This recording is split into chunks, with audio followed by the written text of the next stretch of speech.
Hello everyone. तो आज से हम स्टार्ट करने वाले हैं अपना session 3 of unit 2 simplifying data acquisition. अभी तक हमने क्या किया था, अपने डेटा के बारे में सारी चीज़ें पढ़ी थी, है ना। अभी तक हमारे 2 सेशंस इसमें कंप्लीट हो चुके हैं, है ना। इसी के साथ में हमने क्या कवर कर लिया,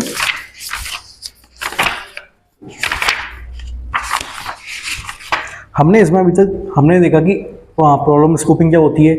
इसी के साथ में हमने यहाँ पे अपनी इंट्रोडक्शन टू ए साइकिल देखा था। अब हम देखेंगे कि डेटा को हम कैसे एक्वायर कर सकते हैं ना, डेटा हमें कहाँ से मिलेगा, हम इन चीज़ों के बारे में डिस्कस करेंगे। तो गाइस, अगर आपने चैनल को सब्सक्राइब नहीं किया तो सब्सक्राइब कर लीजिए ताकि आपको सारी वीडियोस की नोटिफिकेशन आपको मिल जाए। चलिए स्टार्ट करते हैं। तो अगर हम बेसिकली समझें अगर इसके बारे में सिंप्लीफाइंग डेटा एक्विजिशन, तो ये होता क्या है। तो data acquisition is the next stage of AI project cycle after problem scoping. यानी कि जो प्रॉब्लम स्कोपिंग होती है उसके बाद डेटा एक्विजिशन इसकी नेक्स्ट स्टेप होता है ना। पहले हमें क्या करना होता है, प्रॉब्लम स्कोपिंग की पहले हमें फाइंड करनी होती है प्रॉब्लम। अगर हमें प्रॉब्लम मिल जाती है तो उसको हम क्या करते हैं, उसके लिए डेटा एक्वायर करते हैं जिससे कि हम अपने मॉडल को सिखा सकें सारी चीज़ें। तो डेटा एक्विजिशन होता है क्या, उसके बारे में बात करते हैं। It is the process of collecting data. ये क्या होता है, डेटा को कलेक्ट करने की प्रोसेस होती है from the world around us, हमारे आसपास का जो वर्ल्ड है उसमें से, जिससे कि it can be displayed, analysed and stored in a computer. जिससे कि वो जो डेटा है उसको हम डिस्प्ले कर सकें, उसको हम एनालाइज कर सकें और साथ में उसको अपने कंप्यूटर में स्टोर कर सकें, है ना। इसके साथ में data plays a crucial role for an AI project to work properly.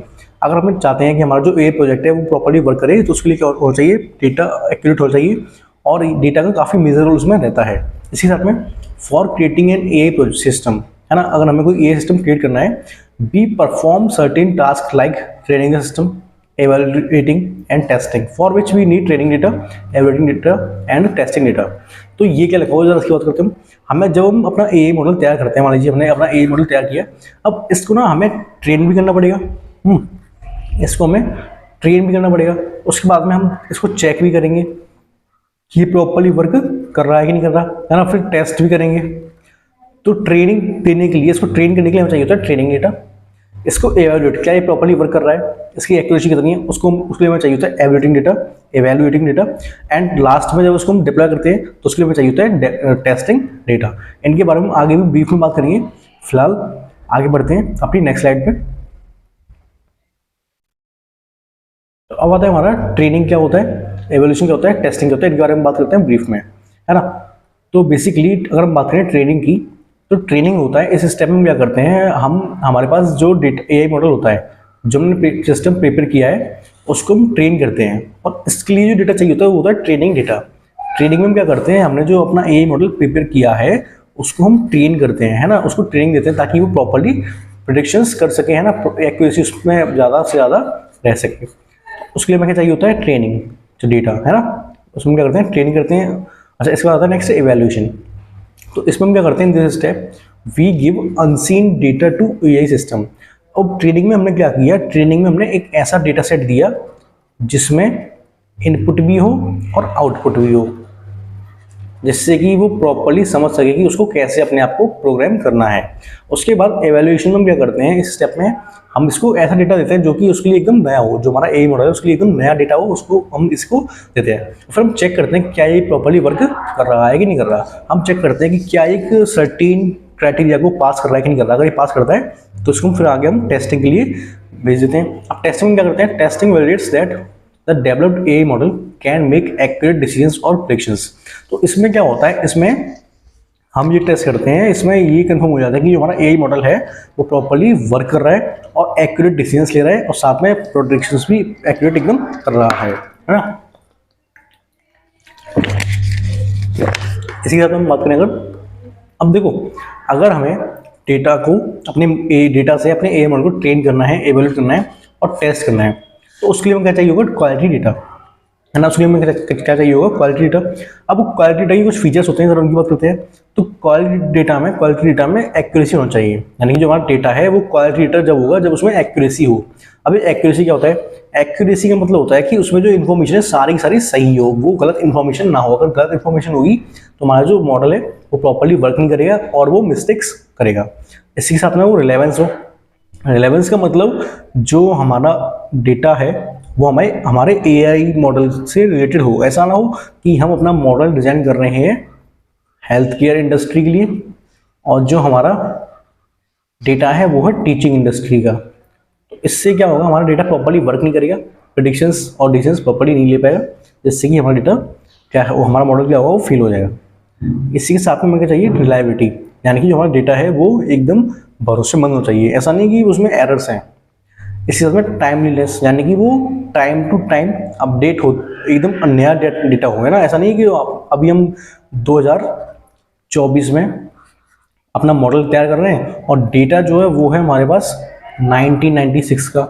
ऐसे नहीं होना चाहिए, डेटा एकदम अप टू डेट होना चाहिए, ऐसी कंप्लीटनेस। और डेटा में ऐसा ना हो कि जैसे कि ये टेबल है, इसमें कुछ एट्रीब्यूट्स यहाँ पे मिसिंग है ना, कुछ एट्रीब्यूट्स इसमें मिसिंग है, ऐसे नहीं होना चाहिए। डेटा जो है वो हमें पूरा कंप्लीट होना चाहिए, ताकि हम प्रॉपर्ली उसको अपने मॉडल को दे सकें और जिससे कि मॉडल जो अपनी प्रेडिक्शंस को अच्छे से प्रॉपर्ली कर सके और जिससे कि बाद में वो अच्छे से प्रॉपर्ली अपने डिसीजंस या फिर प्रेडिक्शंस भी कर सके, है ना। इसी के साथ में हम बात करते हैं ना टाइप्स ऑफ डेटा की। तो डेटा बेसिकली तीन तरह का होता है, structured data, unstructured data and semi structured data. अब हम इन तीनों टाइप्स की बात करते हैं कि स्ट्रक्चर्ड डेटा क्या होता है, अनस्ट्रक्चर्ड डेटा क्या होता है एंड सेमी स्ट्रक्चर्ड डेटा क्या होता है ना। तो अगर हम बात करें सबसे पहले स्ट्रक्चर्ड डेटा की, तो स्ट्रक्चर्ड डेटा में क्या होता है, डेटा जो होता है वो एक प्रॉपर वे में, एक डेटा जो होता है वो क्या होता है, प्रॉपर वे में स्टोर्ड रहता है। In this type of data, data is stored in processed form, यानी कि अच्छे से प्रॉपर वे में उसको हम स्टोर करते हैं। साथ में उसमें लेवल्स भी होते हैं और इसमें ना सर्चिंग ऑफ डेटा ईजी होता है। क्या होता है इसमें, सर्चिंग ऑफ डेटा ईजी होता है। और ये जो डेटा है ना, ये क्वांटिटेटिव डेटा को यूज़ करने के लिए, क्वांटिटी डेटा के लिए स्टोर करने के लिए यूज होता है।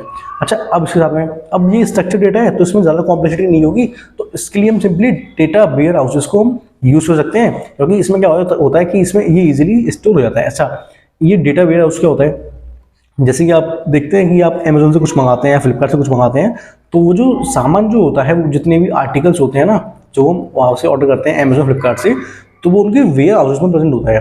तो वेयर हाउस क्या होता है, ऐसी जगह जहाँ पर हम अपने डेटा को रख सकें, जहाँ पे अपने सामान को रख सकें। अच्छा, अब इसमें ये data is stored in pre defined format. अब स्ट्रक्चर डेटा में क्या होता है, वहाँ पे टेबल्स बनी होती हैं, साथ में वहाँ पे कुछ लेवल्स होते हैं, यानी कि ये क्या है, एक प्री डिफाइंड फॉर्मेट है कि नहीं, पहले से ही डिफाइंड है और इसमें हम इसी के अकॉर्डिंग डेटा को फिल करना है। अच्छा, अब डेटा माइनिंग के लिए यहाँ पे कुछ टूल्स को हम यूज़ कर सकते हैं और इसमें ना इसमें डेटा माइनिंग काफ़ी ईजी भी होती है as compare to other. Other means unstructured data के कंपेरिजन में काफ़ी ईजी भी होती है। अगर एग्जाम में आता है स्ट्रक्चर्ड डेटा के बारे में तो आप ये सारे पॉइंट्स लिख देंगे तो आपको पूरे नंबर यहाँ पर मिल जाएंगे। अच्छा, अब आता है हमारा नेक्स्ट अनस्ट्रक्चर्ड डेटा। तो अनस्ट्रक्चर्ड, जैसा कि नाम से ही समझ में आ रहा है, डेटा जिसमें डेटा प्रोसेस ना हो, है ना, उस पर लेवल्स ना हो, जिसमें सर्चिंग काफ़ी डिफिकल्ट हो, उस डेटा को हम क्या बोलते हैं, अनस्ट्रक्चर्ड डेटा। तो इसकी हम बात करें अगर, तो इसमें क्या होता है, इसमें जो डेटा होता है वो data is stored in unprocessed form, है ना, और रॉ फॉर्म। इसमें लेवल्स प्रेजेंट नहीं होते और इसमें हम बात करेंगे सर्चिंग ऑफ डेटा की, वो काफ़ी ज़्यादा कॉम्प्लेक्स होती है। अब ये जो होता है इसको यूज़ करते हैं क्वालिटेटिव डेटा को स्टोर करने के लिए, और ये जो डेटा होता है इसको हम स्टोर करते हैं डेटा लेक्स में। जो हमारा स्ट्रक्चर डेटा होता है इसको हम कहाँ स्टोर करते हैं, डेटा वेयर हाउस में, और इसको हम कहाँ स्टोर करते हैं, डेटा लेक्स में। अच्छा, अगर आपको हम देखें तो आपको नाम से आ रहा होगा कि डेटा वेयर हाउस जो होगा वो एक छोटी सी प्लेस होगी, वहीं पर डेटा लेक काफ़ी बड़ी प्लेस होगी, है ना, क्योंकि अनस्ट्रक्चर्ड डेटा है। अगर हम बात करें अपने अनस्ट्रक्चर्ड डेटा की एग्जांपल की, तो जैसे कि इंस्टाग्राम का हम एग्जांपल लें, तो वहाँ पे क्या हो रहा है, वहाँ पे रेगुलरली पोस्ट हो रही हैं, रील्स अपलोड हो रही हैं, है ना, रेगुलरली ये सारी चीज़ें अपलोड हो रही हैं। अब इस डेटा को हम अगर स्टोर करना चाहें तो वो हम इसी फॉर्म में स्टोर कर पाएंगे, क्योंकि अगर हम करना चाहेंगे अगर स्ट्रक्चर्ड फॉर्म में इस डेटा को, तो वो काफ़ी ज़्यादा कॉम्प्लेक्स रहेगा, है ना। अगर हम रील्स को एक स्ट्रक्चर्ड फॉर्म में स्टोर करना चाहेंगे तो वो काफ़ी ज़्यादा कॉम्प्लेक्स हो जाएगा। इसी वजह से ये किस फॉर्म में आता है, अनस्ट्रक्चर्ड फॉर्म में। और इसमें क्या होता है, इस डेटा को हम कहाँ स्टोर करते हैं, डेटा लेक्स में। अच्छा, अब इसी के साथ में अब यहाँ पे ना data store in different format. अब यहाँ पे पता क्या होता है, जो डेटा होता है वो स्टोर होता है डिफरेंट फॉर्मेट्स में। फॉर एग्जांपल, कि ऐसा नहीं कोई हम यहाँ पे प्री डिफाइंड फॉर्मेट यहाँ पे रखते हैं और जिसमें स्टोर हो जाएगा, ऐसा नहीं होता। किसी डेटा में टाइमिंग है, किसी में टाइमिंग नहीं है ना, किसी में डेट है, किसी में डेट नहीं है, कहीं पे टाइटल है, कहीं पे टाइटल नहीं है। तो ये जो डेटा होता है इसमें डिफरेंट फॉर्मेट्स में स्टोर होता है। और इसके लिए अगर हमें इसमें डेटा माइनिंग करनी है, अगर डेटा को हमें क्लीन वगैरह करना है, उसमें से एनालिसिस करनी है, तो इसके लिए कोई भी टूल प्रेजेंट नहीं है, इसको हमें खुद ही करना पड़ेगा, है ना। ऐसा नहीं कि हम किसी टूल का यूज़ करके ऑटोमेटिकली कर लें चीज़ें, ये ऐसा नहीं हो सकता अनस्ट्रक्चर्ड डेटा में। अच्छा, अब इसी के साथ आता है नेक्स्ट हमारा सेमी स्ट्रक्चर्ड डेटा। तो जो सेमी स्ट्रक्चर्ड डेटा होता है उसमें क्या होता है, ये एक ऐसा डेटा होता है जिसमें डेटा कुछ part of data structured way में होता है, कुछ part of data unstructured way में होता है। It is a type of digital information that does not adhere to rigid structure, यानी कि इसमें कोई खास स्ट्रक्चर होता है, स्ट्रक्चर होता है पर कोई खास स्ट्रक्चर नहीं होता, है ना। और इसी साथ में इसमें भी ना अगर हम चाहें तो it contains some level of organization and can be process by computers. अब इसमें फिर भी काफ़ी हद तक as compare to unstructured data काफ़ी इसमें ऑर्गेनाइजेशन होती है, प्रॉपरली इसमें अरेंज होता है डेटा, और इसको हम प्रोसेस भी कर सकते हैं बाई कंप्यूटर्स, है ना। ये उससे अनस्ट्रक्चर्ड डेटा से काफ़ी बेटर होता है, इसमें कॉम्प्लेक्सिटी कम होती है। लेकिन हम बात करें अगर अनस्ट्रक्चर्ड डेटा की, तो वहाँ पे कॉम्प्लेक्सिटी बहुत ज़्यादा होती है, एकदम पीक पे, जिसको हम इजीली हम अंडरस्टैंड नहीं कर सकते, इजीली उस पर हम अपने ऑपरेशंस परफॉर्म नहीं कर सकते। अच्छा, अब आता है नेक्स्ट, इसके बाद अपना नया टॉपिक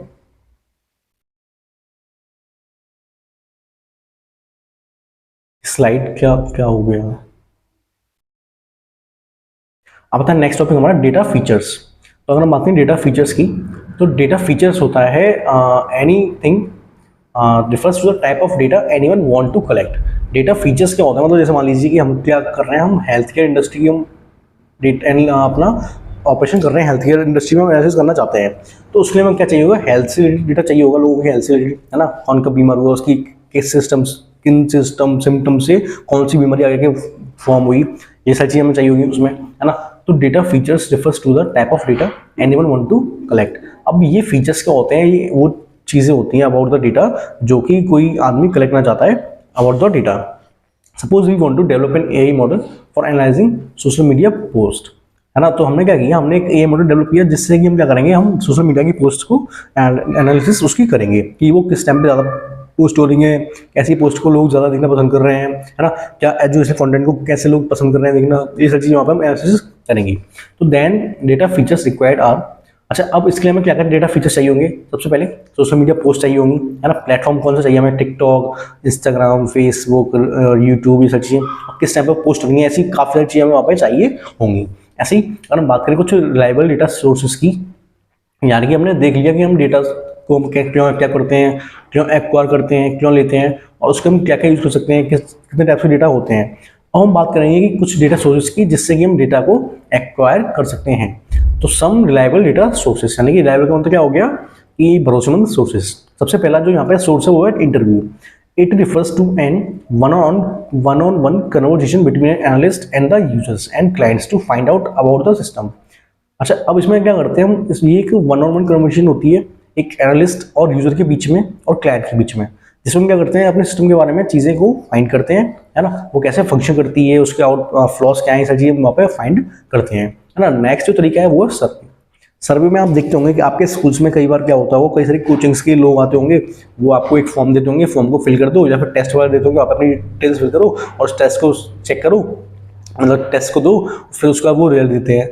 तो वो क्या कर रहे हैं, वो एक सर्वे कर रहे हैं, है ना। सर्वे से क्या होगा, उनके पास डेटा स्टोर हो जाएगा, जिससे कि वो क्या करेंगे, अपनी कोचिंग से आपको कॉलिंग टेली कॉलिंग वगैरह उस डेटा को यूज़ करेंगे, है ना। हो सकता है कि कई बार लोग क्या करते हैं, उस डेटा को सील भी करते हैं, जैसे कि कई सारी कंपनी अपने प्रॉफिट्स भी करती हैं। तो सर्वे भी काफ़ी अच्छा मेथड है ना, जिससे क्या करते हैं, to study opinions responses of a group of stakeholders, है ना। कई सारे ग्रुप्स का हम वहाँ पर रेस्पॉन्स वगैरह पता करते हैं, तो ये भी काफ़ी अच्छा मेथड है इसका डेटा सोर्सेज का। अब इसके बाद आता है नेक्स्ट फीचर्स। तो नेक्स्ट फीचर है ऑब्जर्वेशन। अब कई बार क्या होता है कि हम क्या कर सकते हैं, ऑब्जर्वेशन कर सकते हैं, यानी कि हम देख सकते हैं कि कैसे कैसे किस टाइम पे कौन सी पोस्ट ज़्यादा, जैसे हम देखें अगर इंस्टाग्राम की हम बात करें तो किस टाइम पे कैसी पोस्ट ज़्यादा अपलोड हो रही हैं और उनको कैसे लोग ज़्यादा देखना पसंद कर रहे हैं। For example it refers to human और mechanical watching, noticing what people actually do और what events takes place in a specific working environment. तो ये क्या होता है, ये एक तरीके से हम क्या कर सकते हैं, इसमें हम लोगों को देख सकते हैं कि वो क्या कर रहे हैं, कैसे एक्टिविटीज़ को परफॉर्म कर रहे हैं, या फिर किसी चीज़ों को देख सकते हैं या नोटिस कर सकते हैं, जिससे कि हम क्या करें, डेटा को कलेक्ट कर सकते हैं। अब होता है नेक्स्ट एप्लीकेशन प्रोग्रामिंग इंटरफेस, जिसको बोलते हैं एपीआई। इसकी जो फॉर्म शॉर्ट फॉर्म होती है एपीआई। तो एपीआई का फॉर्म क्या होता है, एप्लीकेशन प्रोग्रामिंग इंटरफेस। अब पता है ये क्या करती है, it runs behind a popular software program और गेम। अच्छा, अब पता है कोई भी आप गेम खेल रहे हैं, मान लीजिए आप पबजी खेल रहे हैं, पबजी या फिर फ्री फायर आप खेल रहे हैं, तो पता है क्या होता है, ये जो एपीआई है ये बैकग्राउंड में वर्क कर रही होती है और ये आपको देखती है कि आप मतलब ऑब्जर्व करते हैं कि आप कैसे वहाँ पे गेम खेल रहे हैं, है ना। फॉर एग्जांपल कई सारे लैपटॉप्स में कंप्यूटर्स में आता है चेस का गेम, वहाँ पे क्या होता है चेस के गेम के बिहाइंड में बैकएंड में एपीआई रन हो रही होती है। अब वहाँ पे पता क्या होता है, अब ये जो एपीआई है ये देखती है कि आप कैसे मूव्स को चल रहे हैं ना, कैसे आप मूव्स को ले रहे हैं, जिससे कि ये जो सिस्टम है वो लर्न करता है ये आपके मूव्स से, है ना, किस कंडीशन में आप कौन सा मूव ले रहे हैं। अब इससे क्या होगा, ये धीमे धीमे with the period of time ये स्ट्रॉन्ग होता जाएगा, है ना, with the passage of time ये स्ट्रॉन्ग होता जाएगा, यानी कि इंटीग्रेट होता जाएगा उस गेम में, और फिर आपको आगे आके डिफीट भी कर पाएगा, है ना। ऐसे ही पबजी में देख क्या करते हैं, पबजी जब हम खेलते हैं तो उसके केस में क्या होता है कि एपीआई रन हो रही होती है सिस्टम के बैकग्राउंड में बैकएंड में, वहाँ पे वो चेक देखते हैं, ऑब्जर्व करते हैं कि आप कौन से मूव्स ले रहे हैं, जिससे कि वो प्रॉपर्ली क्या कर सके, नेक्स्ट टाइम समझ सकेंगे आप कौन सा मूव ले सकते हैं, है ना। तो अब क्या है यहाँ पे, collect specific type of data pertaining to users the way of using that program. अब वो वहाँ पे ऑब्जर्व करते हैं कि आप किस तरीके से प्रोग्राम को यूज कर रहे हैं। फिफ्थ है वेब स्क्रैपिंग। अब पता है इसमें क्या करते हैं, इसमें जो टूल्स यूज होते हैं उनको बोलते हैं वेब स्क्रैपर, और ये क्या करते हैं, ये डेटा को एक्सट्रैक्ट करते हैं फ्रॉम वेबसाइट्स, कहाँ से, वेबसाइट से डेटा को एक्सट्रैक्ट करके रखते हैं। अच्छा, अब आता है इसके बाद नेक्स्ट है सेंसर्स। तो जो सेंसर्स जो होते हैं ये होते हैं small devices that collect data about an environment और अ बॉडी और अ स्पेसिफिक टास्क। सेंसर्स जैसे कि आप देखते होंगे कि कई बार क्या होता है, जो मौसम विभाग है वो पहले ही बताता है कि इस दिन ऐसा मौसम रहेगा, इस दिन ऐसा मौसम रहेगा, तो वो कौन काम करता है, वो करता है सेंसर्स ना। सेंसर्स क्या करते हैं, sensors collect the data about an environment और अ बॉडी और अ स्पेसिफिक टास्क। डेटा को कलेक्ट करके रखते हैं जिससे कि प्रॉपर्ली वो वर्क कर सके। अच्छा, अब आता है नेक्स्ट हमारा, अब इसके बाद नेक्स्ट है कैमरास। अब जो नेक्स्ट सोर्स है डेटा को कलेक्ट करने का वो है कैमरास। अब पता है इसमें हम क्या कर सकते हैं, इसमें डेटा को हम ग्राफिकली कलेक्ट कर सकते हैं in a video form about look design और एक्शन, है ना। इसमें हम क्या कर सकते हैं, डेटा को ग्राफिकली, यानी कि वो ग्राफ ये XY वाला नहीं, ग्राफ वो वाला नहीं, है ना। कैमरा की हम क्या कर सकते हैं, डेटा को वीडियो फॉर्मेट में कलेक्ट कर सकते हैं और इसमें हम लुक्स को, डिजाइंस को और एक्शंस को एज पर रिक्वायरमेंट हम यहाँ पे यूज कर सकते हैं। अच्छा, अब आता है प्राइमरी एंड सेकेंडरी डेटा। तो प्राइमरी डेटा जो होता है वो होता है ऐसा डेटा जो कि यूजर्स के द्वारा खुद कलेक्ट किया जाता है ना, वो इंटरनेट से या फिर कई अलग सोर्सेस से नहीं लिया जाता। फॉर एग्जाम्पल मान लीजिए कोई स्कूल है, आपका स्कूल है, आपके स्कूल में क्या होता है, वहाँ पे ना बहुत सारे बच्चों का डेटा होता है, उनके पेरेंट्स का नाम क्या है, उनकी डेट ऑफ बर्थ क्या है, वो फिलहाल में क्या कर रहे हैं, है ना, कब उन्होंने एडमिशन लिया, उनकी करेंट एज क्या होगी। तो वो जो डेटा है उन्होंने क्या किया, वो खुद बाई देमसेल्फ उन्होंने कलेक्ट किया है, तो वो कौन सा डेटा हो जाएगा, प्राइमरी डेटा। अगर हम बात करें सेकेंडरी डेटा की, तो आप क्या करें, आप जाएँ kaggle.com पे, kaggle.com पे जाकर के आप वहाँ से कोई भी डेटा सेट डाउनलोड कर लें, तो वो क्या हो जाएगा, सेकेंडरी डेटा सेट, जो कि आपने खुद नहीं तैयार किया, जो कि आपने ऑलरेडी पेपर डेटा को लिया है, तो उसको हम क्या बोलते हैं, सेकेंडरी डेटा। तो guys that is for today guys, और मिलते हैं अपनी नेक्स्ट वीडियो में, तब तक के लिए बाय बाय।